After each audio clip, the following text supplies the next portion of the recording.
When I was curating and investing in the backlog, I picked a bunch of games that are generally considered bangers. Xenoblades, Bayonettas, Zeldas, blah blah blah. The Devil May Cry series was among those selected. But I've got to tell you, where I actually really liked the original Devil May Cry, especially in hindsight, Devil May Cry 2, kinda goofy. Playing it on the Switch was essentially a Y button simulator.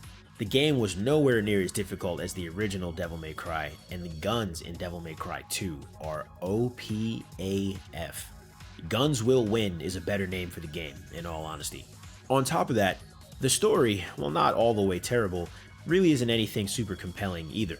And, from what I've been told, it's more or less tangential in the totality of the Devil May Cry canon.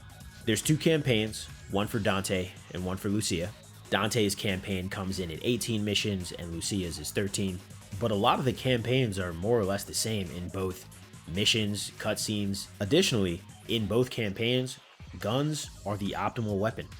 The game only runs 5 to 6 hours between both campaigns, and going through each really just kind of feels like going through the motions. If I'm being honest, it was a far cry from the original Devil May Cry in almost every way, and it made me appreciate the original game that much more. From what I'd heard both before and after my playthrough of DMC2, it seems to be the black sheep of the series, and insofar, I'm inclined to agree. I'll say this though, if you're looking to down the Devil May Cry series, just play it anyway. There are people out there who legitimately think it's worth skipping, but to that I say, fuck it. Can you really say you've played through a series if you've skipped one?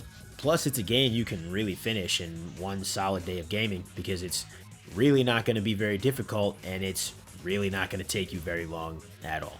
Not much else to say. Play it if you're trying to be series complete with Devil May Cry. If not, it's up to you.